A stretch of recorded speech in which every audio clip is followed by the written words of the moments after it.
사도신경 고백함으로 7월 16일 수요일 새벽기도에 함께 드리도록 하겠습니다.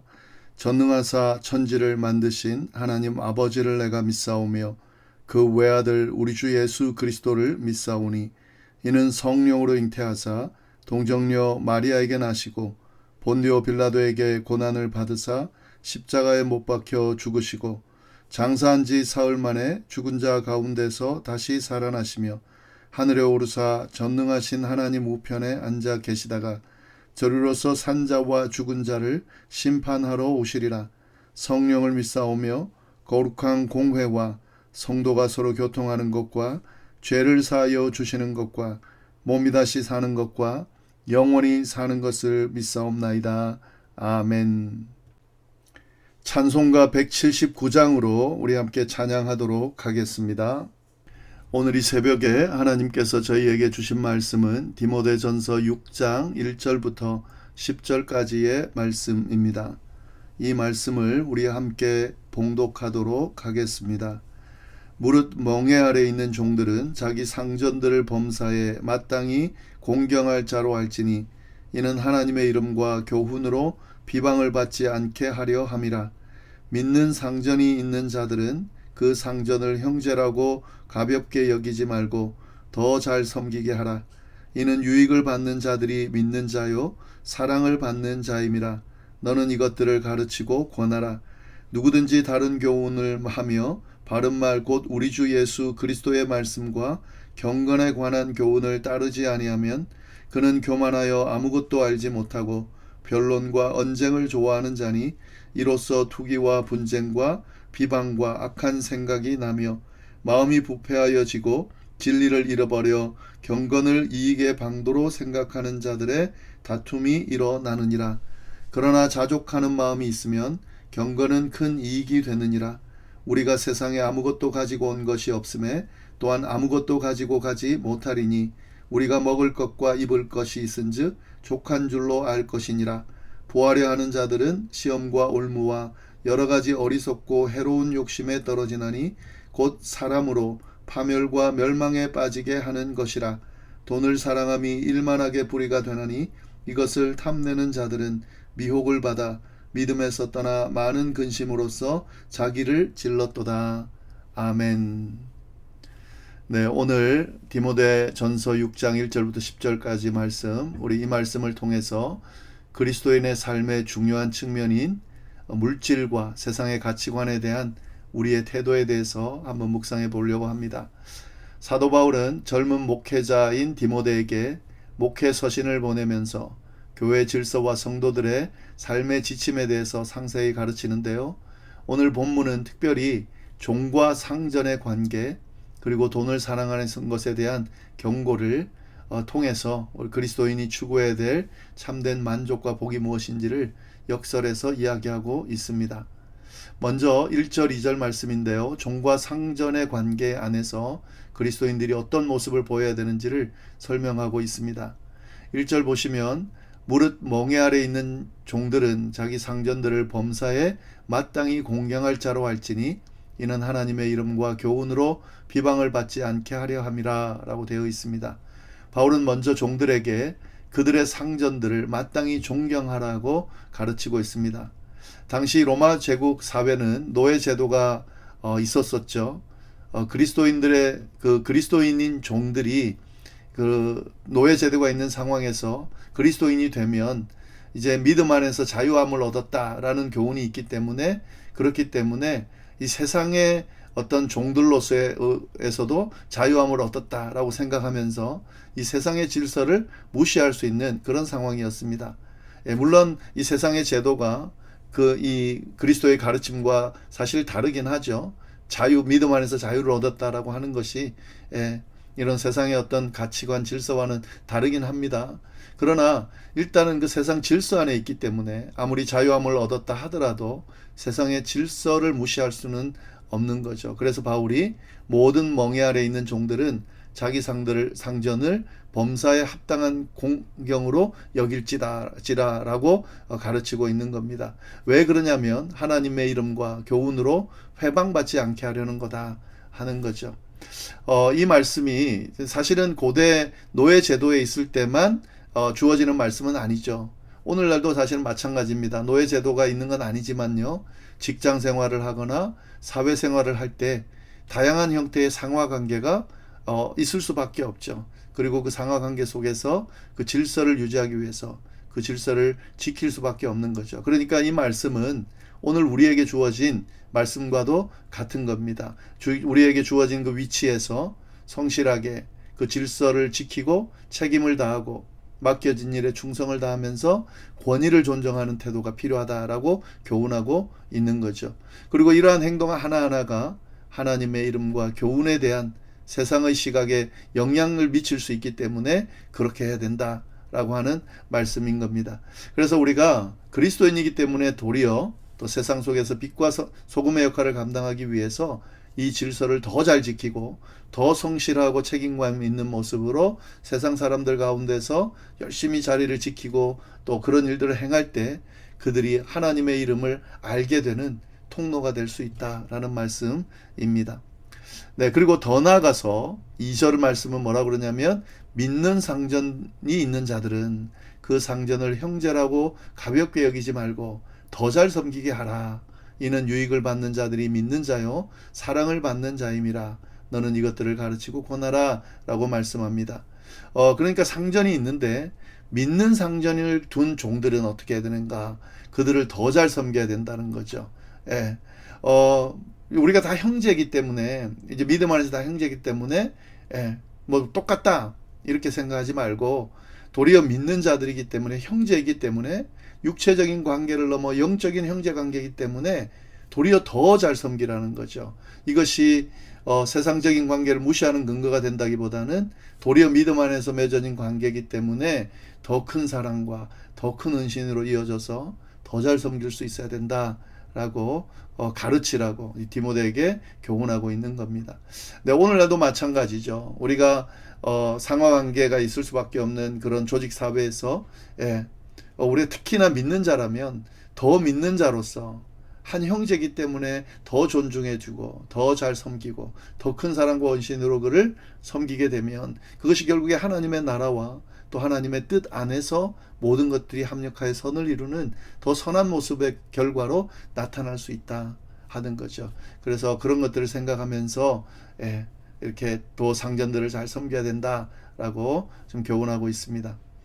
네, 그리고 이어서 또 말씀을 하고 있는데요. 3절부터 5절까지 쭉 말씀을 보면 누구든지 다른 교훈을 하며 바른 말 곧 우리 주 예수 그리스도의 말씀과 경건에 관한 교훈을 따르지 아니하면 그는 교만하여 아무것도 알지 못하고 변론과 언쟁을 좋아하는 자니 이로써 투기와 분쟁과 비방과 악한 생각이 나며 마음이 부패하여 지고 진리를 잃어버려 경건을 이익의 방도로 생각하는 자들의 다툼이 일어나느니라 라고 이렇게 경고를 하고 있는데 이건 지금 뭐냐면 그릇된 가르침, 공동체 안에서 그릇된 가르침을 할 때 또 잘못된 경건의 모습을 보일 때 어떻게 해야 되는지 경고하고 있습니다. 여기서 다른 교훈을 전한다. 이 거짓 교사들이 있죠. 다른 교훈을 전하고 우리 주 예수 그리스도의 말씀과 경건에 관한 교훈을 따르지 않는다. 이런 거짓 교사들이 있다는 겁니다. 그들의 특징은 뭐냐면 교만한 자들이고 무지한 자들이고 변론과 언쟁을 좋아하는 자들이라는 거죠. 이 거짓 가르침을 통해서 도리어 공동체를 세우기보다는 공동체를 깨려 한 그런 모습들이 있다 하는 거죠. 결국에 이런 태도들은, 이런 거짓 교사들의 태도들은 투기와 분쟁과 비방과 악한 생각으로 이어지게 되고 결국 마음이 부패해짐으로 결국엔 어떻게 됩니까? 진리를 잃어버리게 된다는 거죠. 하나님의 말씀과 경건에 관한 교훈을 잃어버리게 된다는 거죠. 그렇게 되기 때문에 이것에 대해서 경고하고 있는 그런 말씀을 지금 허락하고 있는 거죠. 이거 오늘날 우리에게도 중요한 메시지죠. 오늘날도 거짓 가르침을 하는 또 거짓된 교훈을 가르치려고 하고 인도하려고 하는 그런 것이 굉장히 많은 세상입니다. 그렇기 때문에 무엇이 참된 교훈이고 무엇이 그릇된 가르침인지를 분별할 수 있는 그런 영적인 지혜가 필요합니다. 그리고 이런 모든 경건 생활을 통해서 진짜 하나님이 높여지고 교회가 세워져야지 한 개인의 이익을 위해서 수단이 되어서는 안 되는 거죠.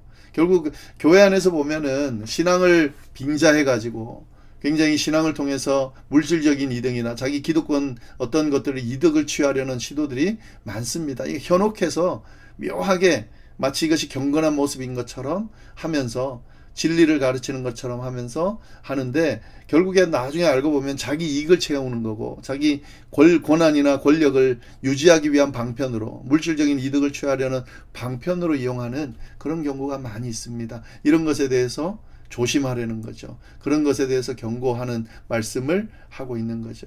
진정한 경건이라는 것은 결국에 하나님을 향한 순수한 사랑과 이 예배 가운데 예배를 위해서 시작이 돼야 되고 이 모든 과정들을 통해서 그 경건의 과정들을 통해서 자신이 이익이 생기지는 게 아니고 하나님의 영광이 드러나게 돼야 되는 거죠.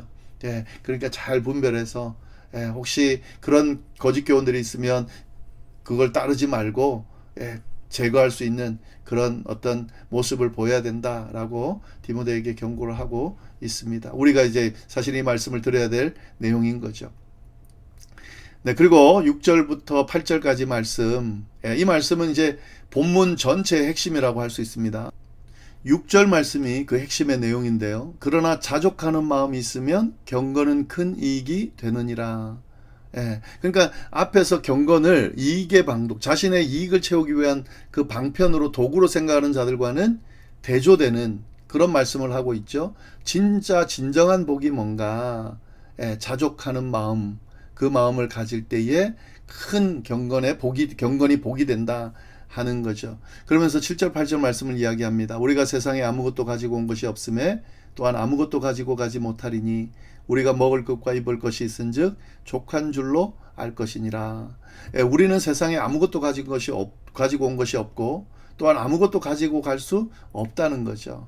이것이 인생의 기본적인 진리라는 겁니다. 그러니까 빈손으로 왔다가 빈손으로 가는 존재라 하는 거죠. 그러므로 먹을 것과 입을 것이 있다면 그것을 족한 줄로 알 것이라고 말씀합니다. 이 말씀은 결국 무슨 말씀이냐면 검소하게 만족하면서 주어진 것에 만족하면서 감사하면서 그렇게 살라, 그런 마음의 태도를 가지고 살라는 말씀입니다. 그러니까 자꾸 욕심을 내고 더 가지려고 하고 그러다 보면 사실 불행해지는 거죠. 이런 모습으로는 절대 경건의 모습을 가질 수가 없는 거죠. 진짜 경건이라는 것은 자족할 줄 아는 겁니다. 주어진 것에 감사하고 만족할 줄 아는 겁니다. 이것을 감격해하면서 그것을 하나님이 주신 것에 대해서 감사하면서 더 잘 사용하는 것, 그것이 바로 진짜 경건의 모습이다 하는 거죠. 그러니까 이 자족한다는 것은 결국에는 단순히 가진 것이 많아서 만족하는 것이 아니라 결국 어떤 상황에서도 하나님 안에서 평안을 누리는 상태를 말하는 겁니다. 그러니까 내가 가지고 있는 것 그 안에서 만족을 얻는다는 것은 결국에는 상황이 영향을 주는 게 아닌 거죠. 결국 하나님 안에서 하나님 주시는 것에 만족하면서 하나님 주시는 것을 누리면서 평안을 누릴 수 있다면 그것이 바로 자족이다 하는 거죠. 이런 마음이 있다면 물질적인 풍요가 혹 없고 혹 어려운 환경 속에 처하게 될 때도 크게 흔들리지 않죠. 도리어 감사하고 기뻐할 수 있는, 그리고 이 모든 상황들을 감사로 바꿀 수 있는 그런 마음이 생길 수 있습니다. 이것이 바로 자족이다 하는 거죠. 이렇게 자족하는 마음이 있으면 결국 이것이 바로 진정한 경건을 이룰 수 있고 우리에게 큰 영적인 이익을 가져다 줄 수 있다라는 말씀이 바로 이 말씀입니다. 네, 그리고 마지막으로 9절 10절 말씀인데요. 이건 이제 돈을 사랑하는 것이 얼마나 위험한지에 대한 말씀을 하고 있습니다. 부하려 하는 자들은 시험과 올무와 여러 가지 어리석고 해로운 욕심에 떨어지나니 곧 사람으로 파멸과 멸망에 빠지게 하는 것이다. 9절 말씀이죠. 여기서 부하려 하는 자들은 뭐냐면 단순히 부자가 되는 것을 목표로 하는 사람들을 의미합니다. 그러니까 부자가 되는 게 나쁜 건 아니죠. 그러나 부자가 되는 게 목적인, 부 자체가 목적인 사람인 거죠. 그러니까 그냥 단순히 좀 내가 부자로 살고 싶다, 이건 큰 잘못은 아니지만 부가 목표가 되고 부를 맹목적으로 추구하고 부를 얻기 위해서는 다른 것도 다 버릴 수 있는, 다른 어떤 악도 저지를 수 있는 그런 사람, 그런 모습이라면 이것은 굉장히 안 좋은 치명적인 결과를 초래할 수 있다는 거죠. 해로운 욕심, 어리석고 해로운 욕심에 떨어질 수 있다는 거죠. 시험과 올무에 떨어질 수 있다 하는 거죠. 이것을 경고하고 있습니다. 그러면서 10절에 뭐라 그럽니까? 돈을 사랑함이 일만하게 뿌리가 되나니 돈을 사모하는 자들이 미혹을 받아 믿음에서 떠나 많은 근심으로써 자기를 찔렀도다. 굉장히 유명하고 중요한 말씀이죠. 돈 그 자체가 악이라는 말이 아닙니다. 여기 분명히 나오죠. 돈을 사랑함이 문제다 하는 거죠. 돈은 하나님께서 주신 것이고 우리가 잘 활용하면 유익하게 쓸 수 있는 것입니다. 꼭 필요한 것입니다. 그러나 이것을 사랑하면 이것이 바로 우상이 되는 거죠. 만몬이 되는 거죠. 그래서 이 돈을 사랑하게 되면 어떻게 됩니까? 결국 이걸 얻기 위해서 수단과 방법을 가리지 않게 되죠. 이게 악인지 선인지 그것도 구분하지 않고 돈이 목적이 되기 때문에 뭐든 하는 거죠. 그럼 결국 어떻게 되겠습니까? 믿음에서 떠나게 되죠. 믿음에서 떠난다는 것은 결국 망하는 길로 가는 겁니다. 이 믿음에서 떠남으로써 많은 근심과 고통으로 자신을 힘들게 하는, 믿음에서 떠나 많은 근심을 자기 찔렀도다. 이건 뭐냐면 이런 믿음에서 떠남으로 인해서 근심과 고통으로 자기를 괴롭게 하는, 힘들게 하는 그런 상황이 된다 하는 거죠. 이건 뭐 우리가 너무 잘 알고 있죠. 역사적으로나 또 우리 개인적인 삶을 통해서 돈을 맹목적으로 추구하다가 파멸에 이르게 되거나 힘든 경우에 빠지는 경우가 참 많습니다. 이런 사례들은 너무 많이 목격될 수 있습니다. 그러니까 우리가 조심해야 되죠. 돈은 우리에게 필요한 도구입니다만은 그것이 우리의 주인이 돼서는 절대 안 된다라고 하는 사실을 기억해야 됩니다. 돈이 우리의 우상이 되는 순간에 신앙도 믿음도 우리의 삶도 참된 만족과 행복도 다 잃어버리게 된다라고 하는 것을 기억하면서 늘 우리가 균형을 잡고 정말 이런 것에 현혹되지 않고 정말 믿음 안에서 하나님께서 주신 것에 만족하면서 그렇게 살 수 있어야 된다. 오늘 말씀을 통해서 우리에게 교훈하고 있습니다.